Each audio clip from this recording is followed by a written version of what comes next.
ನಮಸ್ಕಾರ ಎಲ್ರಿಗೂ.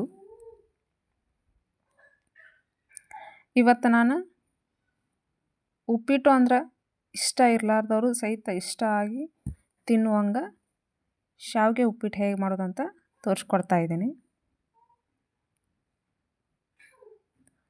ನಾನು ಆಲ್ರೆಡಿ ಈಗ ವಿಡಿಯೋ ಮಾಡಿದ್ದೀನಿ. ಕಡಲೆಕಾಳನ್ನು ಬಳಸಿ ಯಾವ ಥರ ಉಪ್ಪಿಟ್ಟು ಮಾಡ್ಬೋದು, ಟೇಸ್ಟಾಗಿ ಯಾವ ಥರ ಮಾಡ್ಬೋದು ಅಂತ ತೋರಿಸ್ಕೊಡ್ತಾ ಇದ್ದೀನಿ.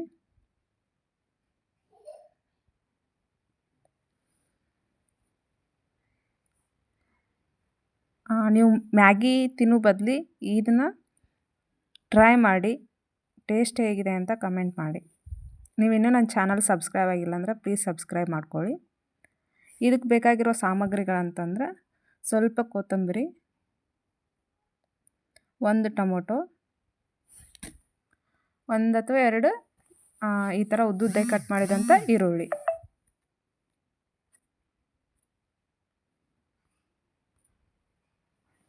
ಎರಡು ಅಥವಾ 3 ಹಸಿಮೆಣ್ಸಿನ್ಕಾಯಿ, ನಿಮ್ಮ ಖಾರ ಎಷ್ಟು ಬೇಕೋ ಅಷ್ಟು. ಇಲ್ಲಿ ನಾನು ಹಸಿ ಕಡಲೆನ ತೊಗೊಂಡಿನಿ ಮತ್ತು ಸ್ವಲ್ಪ ಶೇಂಗಾವನ್ನು ತೊಗೊಂಡಿನಿ.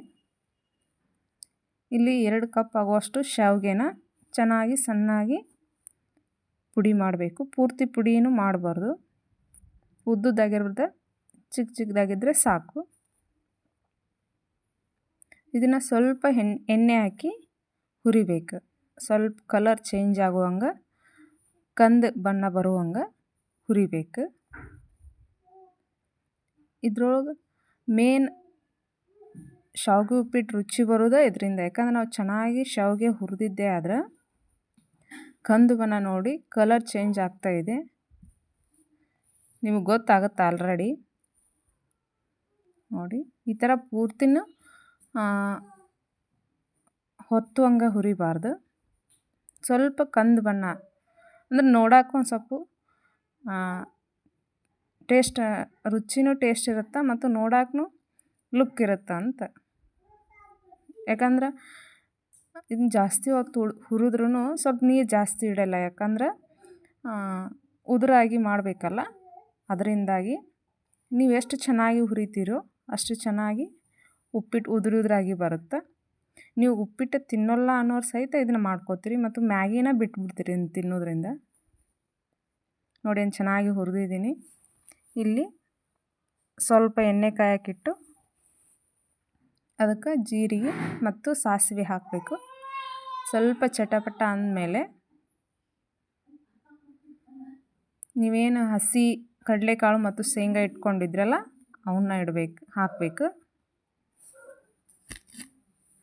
ಸ್ವಲ್ಪ ಚೆನ್ನಾಗಿ ಫ್ರೈ ಆದಮೇಲೆ ಜಾಸ್ತಿ ಹೊತ್ತು ಬಿಡಬಾರ್ದು ಇದನ್ನು. ಇದಕ್ಕೆ ಸ್ವಲ್ಪ ಉಳ್ಳಾಗಡ್ಡಿ, ಟೊಮೊಟೊ ಹಾಕಿ ಫ್ರೈ ಮಾಡಬೇಕು.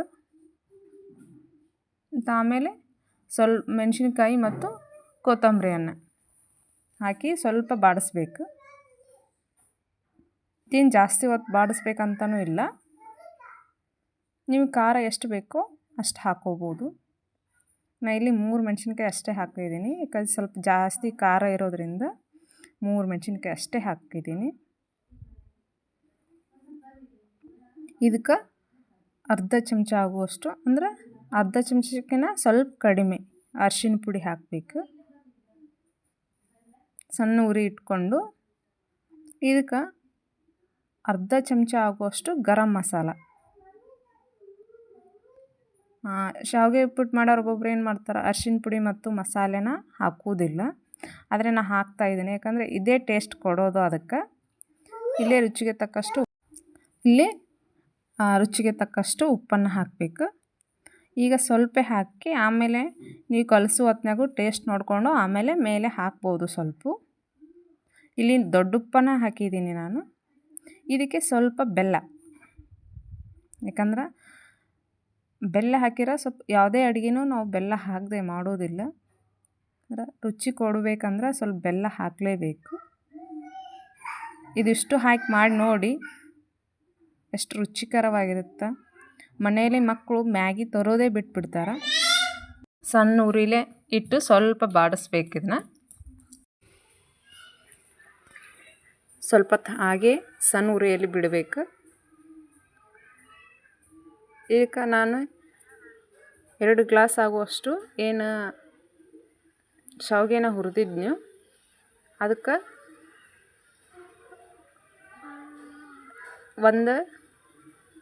3 ಗ್ಲಾಸ್ ಅಥವಾ ನಿಮ್ಗೆ ಜಾಸ್ತಿ ಉದುರ್ಬೇಕಂದ್ರೆ 3 ಗ್ಲಾಸ್ ಅಥವಾ ಮೇಲೆ ಹಾಕಿ ನಡಿತೈತಿ. ನಾ ಇಲ್ಲಿ 4 ಗ್ಲಾಸ್ ಹಾಕ್ತಾಯಿದ್ದೀನಿ, ಯಾಕಂದ್ರೆ ಸ್ವಲ್ಪ ಶಾವಿಗೆ ಇದಾಗಬೇಕು, ಉದುರುದ್ರಂದ್ರೆ ಸ್ವಲ್ಪ ಬೇಯಬೇಕಲ್ಲ ಅದಕ್ಕೆ.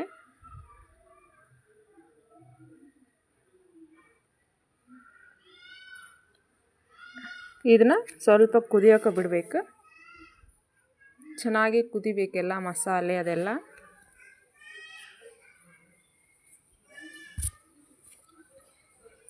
ಭಾಳ ಅಂದ್ರೆ ಭಾಳ ರುಚಿಕರವಾಗಿರುತ್ತೆ ಇದು, ಯಾಕಂದ್ರೆ ನಾನು ಹಸಿ ಕಡಲೆ ಒಂದು ಹಾಕಿದ್ರಿಂದ ಟೇಸ್ಟೂ ಚೆನ್ನಾಗಿರುತ್ತೆ.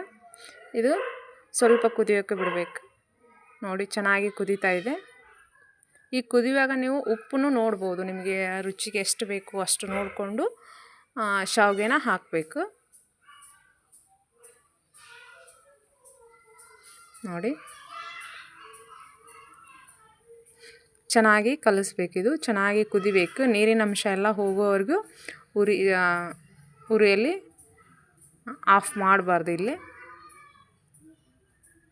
ನೀರಿನ ಅಂಶ ಪೂರ್ತಿ ಹೋಗಿದೆ ಅಂದಾಗ ಉರಿಯನ್ನು ತೆಗಿಬೇಕು.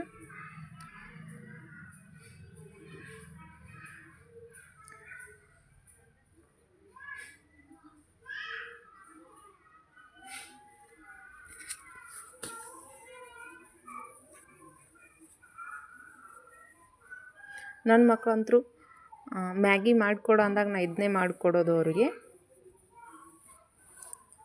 ಭಾಳ ಇಷ್ಟಪಟ್ಟು ತಿಂತಾರೆ. ನೀವು ಒಮ್ಮೆ ಟ್ರೈ ಮಾಡಿ, ಮಕ್ಕಳಿಗೆ ಕೊಡಿ ಮಾಡಿ.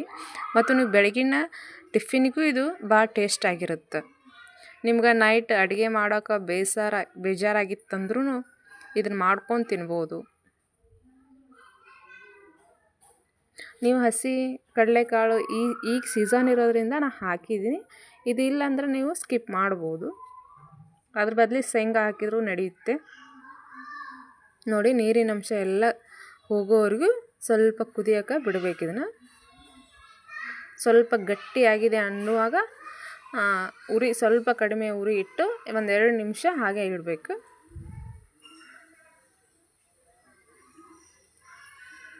ನೋಡಿ ನೀರಿನ ಅಂಶ ಎಲ್ಲ ಹೋಗಿ ಗಟ್ಟಿ ಆಗ್ತಾಯಿದೆ. ನೋಡಿ ಕುದಿ ಎಲ್ಲ ಕಡಿಮೆ ಆಗಿದೆ.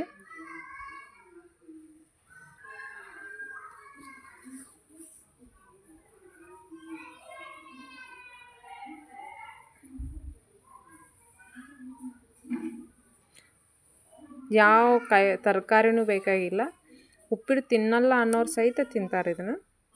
1-2 ನಿಮಿಷ ಮುಚ್ಚಿ ಹಾಗೆ ಬಿಡಬೇಕು. ನೋಡಿ ಗ್ಯಾಸ್ ಆಫ್ ಮಾಡಿಬಿಡ್ಬೇಕು. ಒಂದು 5 ಅಥವಾ 10 ನಿಮಿಷ ತಣ್ಣಗಾಗಕ್ಕೆ ಬಿಡಬೇಕು, ಅಂದರೆ ಅಳ್ಕೋಬೇಕು ಒಂದು ಈಟ. ನೋಡಿ ಚೆನ್ನಾಗಿ ಅಳ್ಳಿದೆ ಈಗ. ನೋಡಿ ನೋಡೋಕ್ಕೂ ಎಷ್ಟು ಲುಕ್ ಅನ್ನಿಸ್ತಾ ಇದೆ.